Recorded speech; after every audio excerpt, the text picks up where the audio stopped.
नमस्कार साथियों, स्वागत है आपका अपने channel law study with Chamoli में। तो हम आज इस वीडियो में सीपीसी सिविल प्रक्रिया संहिता को समझते हैं और इसका जो सेक्शन 2 है यानी धारा 2 को समझेंगे इस वीडियो में। तो बिना देरी किए स्टार्ट करते हैं। भारत में पहला चार्टर 1832 में शुरू किया गया तथा 1833 में पहला चार्टर बना।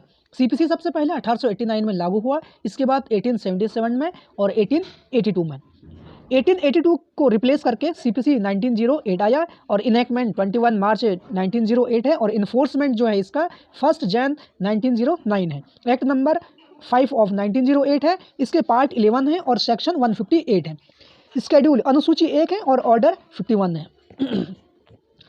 सबसे बड़ा ऑर्डर जो है ऑर्डर 21 है और इसके अपेंडिक्स 8 हैं, 8 प्रारूप हैं। सीपीसी में एक संशोधन किया गया 1976 में और सीधे विचारण के लिए इसे मिनी सीपीसी भी कहा जाता है। प्रियम्बल की बात करें तो प्रियम्बल विधि का समेकन, कंसोलिडेट और संशोधन अमेंडमेंट। अब सीधे हम चलते हैं सेक्शन 1 पर। जो पहला सेक्शन क्या कहता है? प्रारंभिक संक्षिप्त नाम और विस्तार। सिविल प्रक्रिया संहिता 1908 लागू हुआ 1 जन 1909 में। एक्सटेंड होल ऑफ इंडिया है, पूरे भारत पर लागू होगी। जम्मू और कश्मीर राज्य पुनर्गठन अधिनियम 2019 द्वारा लागू किया गया। 31 अक्टूबर 2019 से यह जम्मू कश्मीर पर भी लागू है तथा यह नागालैंड राज्य और जनजाति क्षेत्र पर लागू नहीं होगी। और स्पष्टीकरण, जनजाति क्षेत्र का अर्थ है असम के जनजाति क्षेत्र। स्पष्टीकरण में बताया गया है जनजाति क्षेत्र का अर्थ है असम के जनजाति क्षेत्र। सीपीसी कॉन्करेंट लिस्ट का सब्जेक्ट है। सीपीसी समवर्ती सूची का विषय है। सीपीसी के अमेंडमेंट भूतकाल से लागू किए जा सकते हैं, यह रेट्रोस्पेक्टिव है। सेक्शन 2 की बात करें तो सेक्शन 2 में डेफिनेशन दी गई है। सेक्शन 2 सब क्लॉज 1 में संहिता के बारे में बात की गई है, यानी कोड के बारे में बात की गई है। कोड के अंतर्गत रूल आते हैं यानी नियम आते हैं। सेक्शन 158 प्लस 151 ऑर्डर जो नियम दिए गए हैं, ठीक है। दोबारा समझें, कोड के अंतर्गत रूल्स आते हैं।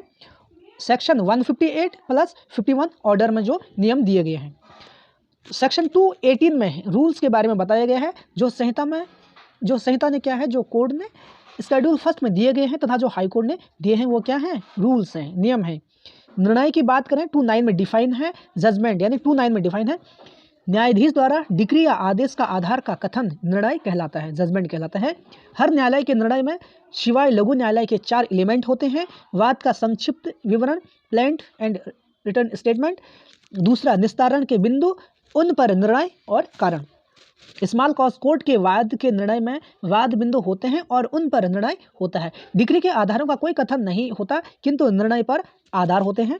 2.2 में डिक्री के बारे में डिफाइन किया गया है। न्याय निर्णय की प्रारूपिक अभिव्यक्ति है जो जहां तक उसे व्यक्त करने वाले न्यायालय से संबंधित है, पक्षकारों के अधिकारों को निश्चायक रूप से निर्धारित कर देती है, किन्हीं या सभी विवादों के लिए जो वाद में है।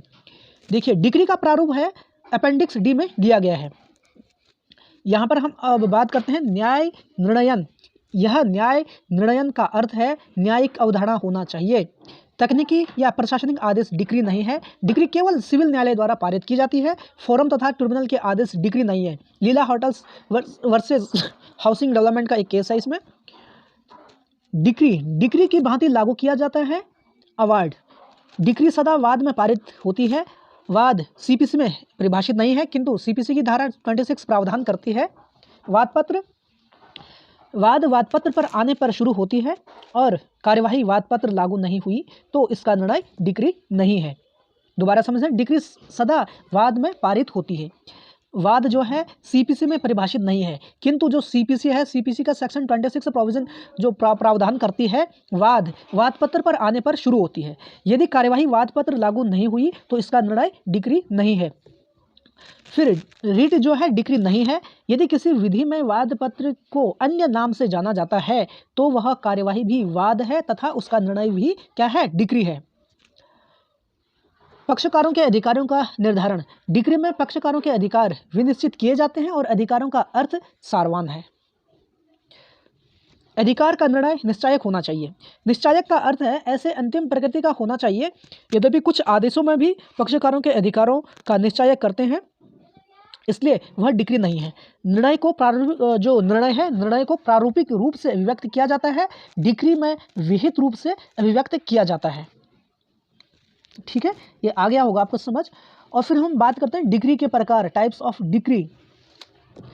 सेक्शन 2.2 का स्पष्टीकरण एक्सप्लेनेशन प्रावधान करती है डिक्री प्रारंभिक तब होती है जब डिक्री बाद में आगे और कार्यवाही की जानी बाकी है, वह डिक्री प्रारंभिक डिक्री है।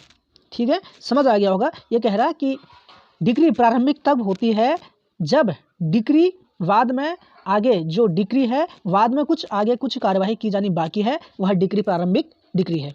फाइनल डिक्री यानी अंतिम डिक्री, जब बाद में कुछ किया जाना कुछ नहीं है, यानी दोबारा समझें, जब वाद में कुछ किया जाना कुछ नहीं है, न्याय निर्णय पूरा वाद निरस्त हो जाता है, तो डिक्री अंतिम है। ठीक, वे वाद जिनमें प्रारंभिक डिक्री पारित की जाती है, कौन कौन से हैं वो वाद?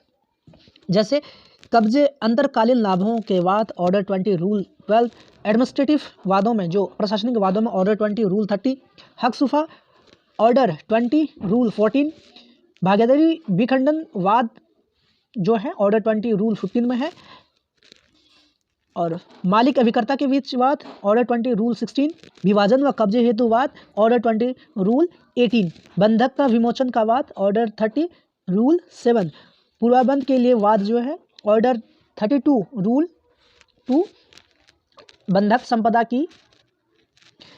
संपदा की बिक्री हेतु वाद ऑर्डर 32 रूल 4। जब किसी वाद में आरंभिक डिक्री दी जाती है तो उसे चुनौती देने के लिए अंतिम डिक्री का इंतजार नहीं होना चाहिए। सेक्शन 97 प्रावधान करती है कि यदि प्रारंभिक डिक्री से व्यथित पक्षकार उसको अपील नहीं करता, उससे निष्पादित कर दिया जाएगा।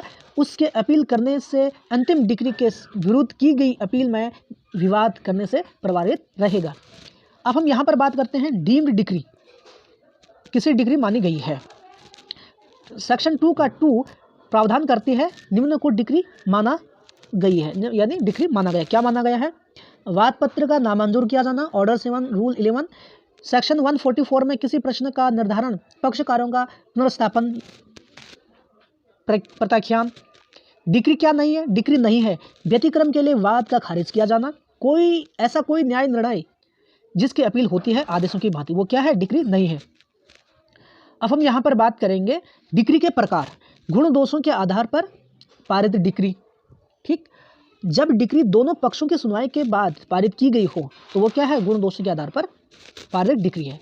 एक पक्षीय डिक्री, जहाँ डिफेंडेंट प्रेजेंट नहीं होता तथा डिक्री उसे सुने बिना पारित की जाती है, तो इसे क्या कहते हैं? एक पक्षीय डिक्री, एक्स पार्टी डिक्री कहते हैं। ठीक, सेक्शन 2 सब क्लॉज 3 में डिक्री धारक, डिक्री होल्डर के बारे में बात की गई है। वह व्यक्ति जिसके पक्ष में डिक्री पारित की जाती है या निष्पादन के योग्य आदेश पारित किया जाता है, वह क्या है? डिक्री होल्डर है। सेक्शन 2 सब क्लॉज 10 में जजमेंट डेटर के बारे में बात की गई है, यानी निर्णीत ऋणी, वह व्यक्ति जिसके विरुद्ध डिक्री पारित की जाए, ऐसा आदेश पारित किया जाए जिसका निष्पादन किया जा सके, यानी एग्जीक्यूशन किया जा सके, तो जजमेंट डेटर कहा जाता है। सेक्शन 2 सब क्लॉज 11 में लीगल रिप्रेजेंटेटिव के बारे में बात की गई है, विधिक प्रतिनिधि के बारे में। वह व्यक्ति है जो विधि में मृत्यु की संपदा का प्रतिनिधित्व करता है, जो मृत्यु की संपदा में हस्तक्षेप करता है तथा जिसको मृत्यु की संपदा उसकी मृत्यु पर मिलती है, जहां मृतक द्वारा वाद लाया गया हो या उसी पर वाद लाया गया हो। इसमें क्या नहीं आता? ध्यान से देखें, ट्रेसपासर अतिचारी लीगल रिप्रेजेंटेटिव नहीं है, रिसीवर व निष्पादन भी लीगल रिप्रेजेंटेटिव नहीं है। सेक्शन 2 सब क्लॉज 12 बात करता है संपत्ति के अंतकालीन लाभ, मेन से प्रॉफिट।